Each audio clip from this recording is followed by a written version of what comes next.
여러분 안녕하십니까? 광주 MBC 뉴스투데이입니다. 먼저 오늘의 주요 뉴스입니다.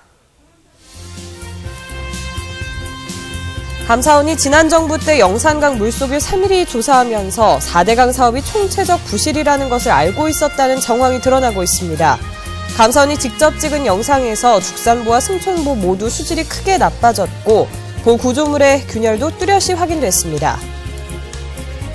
국립광주과학관이 정식으로 문을 열었습니다. 관람객이 직접 보고 만지고 느낄 수 있는 다양한 볼거리와 체험 전시물들로 채워져 있습니다. 국립아시아문화전당의 전시와 공연 콘텐츠 구상안이 오늘 공개될 예정이어서 지역 문화계에 이목이 쏠리고 있습니다. 여수엑스포 박람회장의 사후 활용을 찾는 과정에서 경제 논리만 적용이 되고 있어 현 정부의 호남 홀대로만 키우고 있다는 지적이 제기되고 있습니다. 감사원이 이미 이명박 정부 때 영산강 수중을 촬영하면서 4대강 사업이 총체적 부실이라는 것을 알고 있었다는 정황이 드러나고 있습니다. 감사원이 찍은 영상을 광주 MBC가 입수해보니 죽산보와 승천보 모두 수질이 크게 나빠졌고 보호 구조물의 균열도 뚜렷하게 확인됩니다. 송정근 기자가 취재했습니다. 지난해 3월 영산강 죽산보 일대에서는 물고기가 떼죽음 당해 떠올랐습니다. 봄인데도 영산강에서는 녹조 의심 현상이 관찰되기도 했습니다. 비슷한 시기 감사원이 죽산보 물속을 촬영한 영상입니다. 강물 속이 앞이 보이지 않을 정도로 탁합니다. 실제로 4대강 사업 시작 전과 사업 후 수질을 비교한 감사원 자료를 보면 클로로필 A 수치와 COD, BOD 수치 모두 악화됐습니다. 이뿐만이 아닙니다. 승촌보의 보상류에서 흰 물감을 풀어봤더니 실타래처럼 어디론가 흘러갑니다. 정체된 곳이라 원래대로라면 물감은 움직이지 않아야 합니다. 보에 균열이 생긴 탓입니다. 강바닥 침식을 막기 위해 공사해 놓은 보호공도 깨져 있는 것을 볼 수 있습니다. 바로 직전 보강 공사를 한 데도 이랬습니다. 이 구조물의 안전 문제가 더 심각해질 수가 있는 거고요. 또 이걸 이제 계속 개보수하는 부분에 있어서도 비용 문제가 계속 들 수밖에 없는.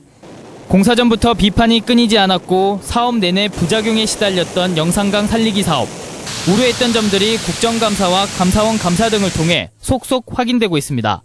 MBC 뉴스 송정근입니다.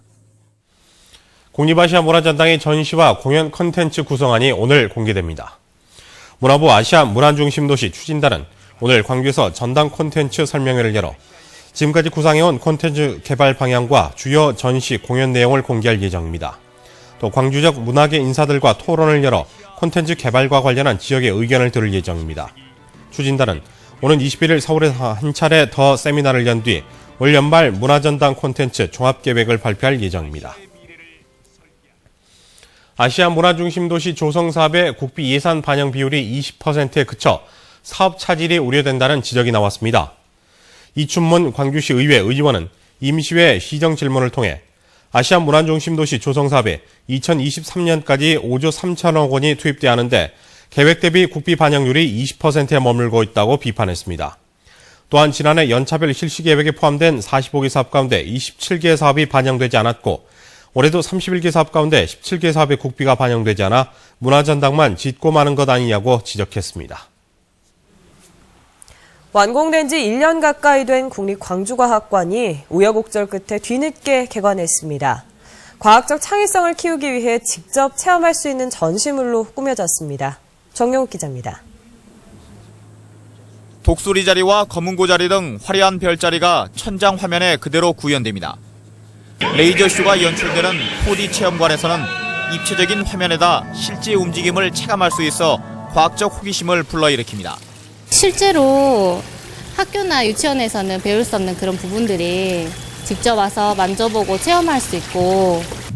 거대한 우주선을 연상시키는 국립광주과학관이 광주시의 운영비 부담 문제나 정부 조직 개편 등과 맞물려 지난해 11월 완공 이후 11개월 만에 개관했습니다. 광주과학관 내부에는 2개의 상설 전시관과 기획 전시관, 어린이관 등이 갖춰져 있고 전시물도 150여 종에 이릅니다.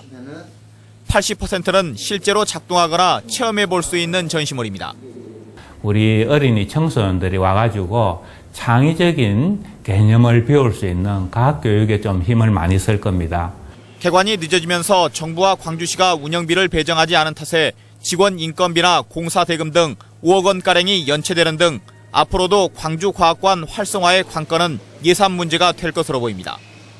MBC 뉴스 정용욱입니다. 엑스포 사후 활용에 대한 홀대 논란이 가중되고 있습니다.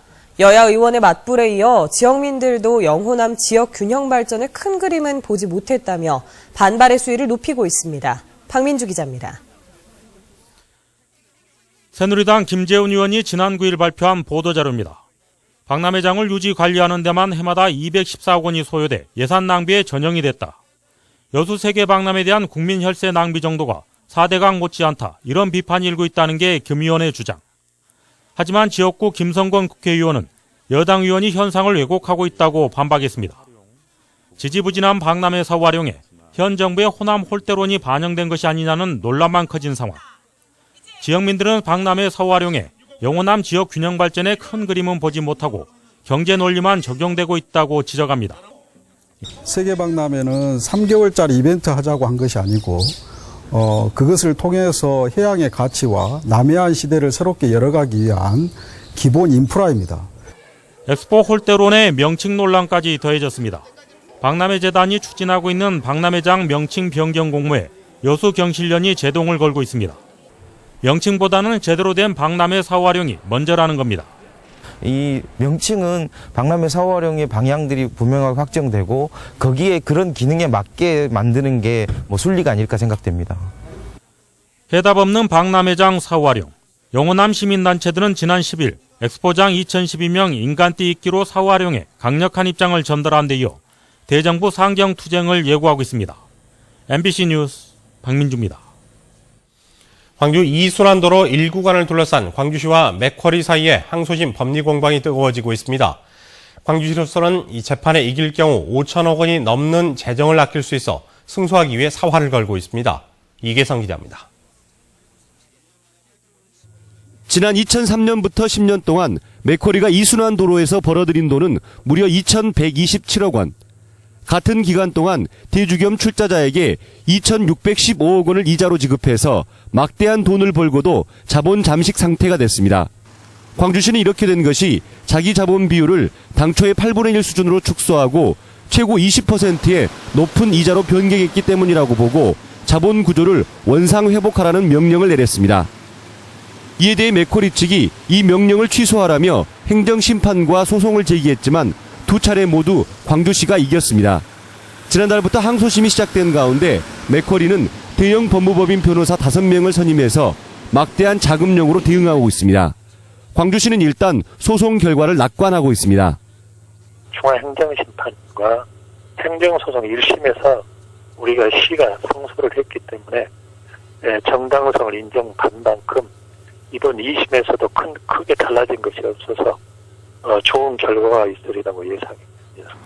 항소심에 이어 대법원까지 가서 광주시가 최종 승소할 경우 당장 550억 원을 절감하게 됩니다.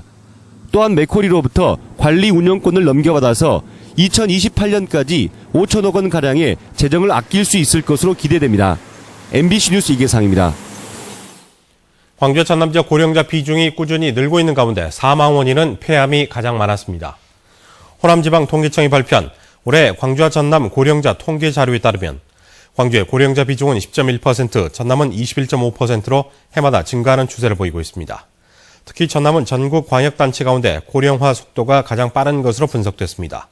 고령자의 사망 원인 1위는 광주와 전남 모두 암으로 집계됐고 이 가운데 폐암이 가장 높은 비중을 차지했습니다.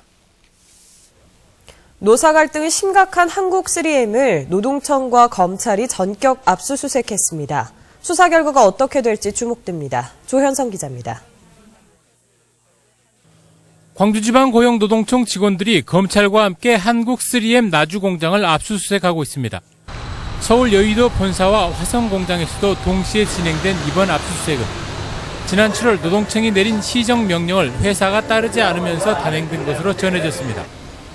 3M이 비노조원에게만 임금을 올려주자 노조가 반발했고 노동청이 노조원들의 밀린 임금 4억 원을 주라고 명령했는데도 회사가 이를 따르지 않았다는 것입니다. 회사의 압박에 한때 700여 명이었던 노조원 수는 현재 120명으로 줄어들었습니다. 사람이 돼지고기도 아니고 1등급부터 5등급까지 매겨서 조합원들은 1등급에서 3등급까지 저점을 주고 탈퇴한 조합원들에게는 3등급에서 5등급까지 고점을 먹여서 한국 3M은 노조의 고발에 따라 압수수색이 진행되는 것으로 안다며 수사 결과를 지켜보겠다는 입장입니다. 2009년 노조가 생긴 이래 5년 내내 마찰을 빚고 있는 한국 3M 노사. 노동계의 요구로 노동청과 검찰이 이례적으로 회사를 압수수색하면서 어떤 결과가 나올지 주목됩니다. MBC 뉴스 조현성입니다. 광주의 한 고등학교에서 학생과 교사 8명이 결핵 양성 반응을 보여 보건당국이 조사하고 있습니다. 광주 동구청에 따르면 광주의 한 고교에서 2학년 학생 1명이 결핵 확진을 받은 뒤 추가 조사에서 학생과 교사 7명에게서 결핵 양성 반응이 나왔습니다. 보건당국은 이들에게 치료제를 복용하게 한 뒤 오늘 추가 조사를 벌일 예정입니다.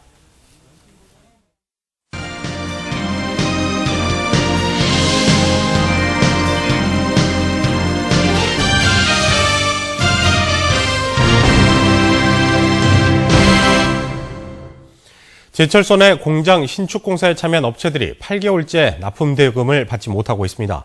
하청업체가 공사 도중에 손을 뗐기 때문인데 원청업체인 포스코건설도 일정 부분 화를 키웠다는 지적입니다. 문영철 기자입니다. 광양 동호안에 진행 중인 포스코 합성 천연가스 플랜트 공사 현장. 이 공사에 참여했던 일부 업체들이 자재 납품 비용 등을 받지 못했습니다. 포스코 건설로부터 하청을 받은 주흥 ENC라는 기업이 납품업체들에게 돈을 주지 않은 채 폐업 절차에 들어갔기 때문입니다. 대금을 받지 못한 업체는 모두 30여 곳, 피해 규모는 10억 원에 이릅니다. 결국 저희 같은 경우도 이번에 실질적인 계산을 하면은 억대 이상이 이렇게 마이너스 되는 상황인데 소기업이나 자영업자 이런 분들은 그 정도 규모면은 거의 흔들리죠. 납품업체들은 원청업체인 포스코건설이 사태를 키웠다고 주장하고 있습니다. 하청업체인 주흥 ENC의 수주 금액은 대략 70억 원.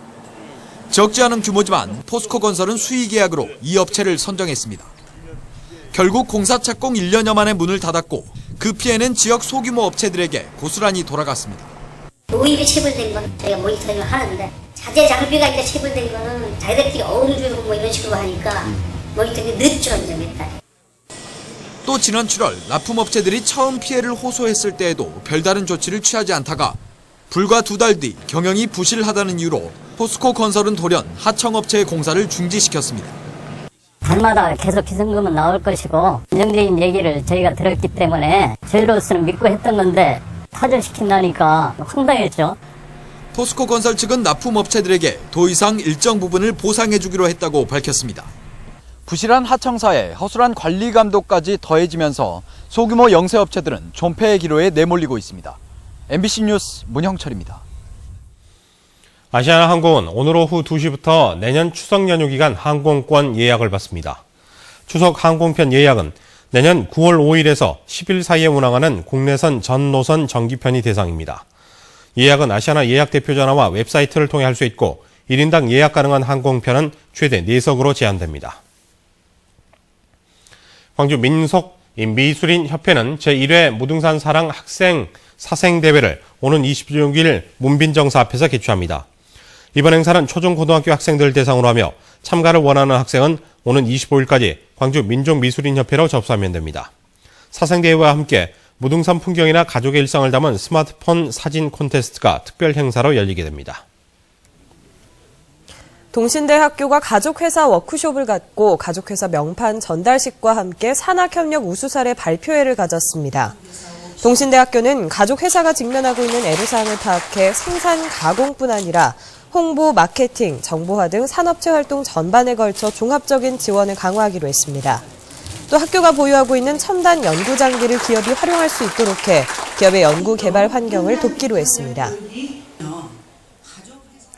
금호타이어는 오는 18일까지 곡성과 광주공장 인근에서 타이어 무상 점검 서비스를 실시합니다. 금호타이어에 따르면 오늘은 곡성공장 주차장에서 내일과 모레는 광주공장 정문 주차장에서 타이어 밸런스 점검과 위치 교환, 공기압 점검 등 안전 점검을 벌입니다. 또 타이어 관리 요령을 안내하고 얼라이먼트 무료 점검권과 와이퍼 등의 사은품도 지급합니다.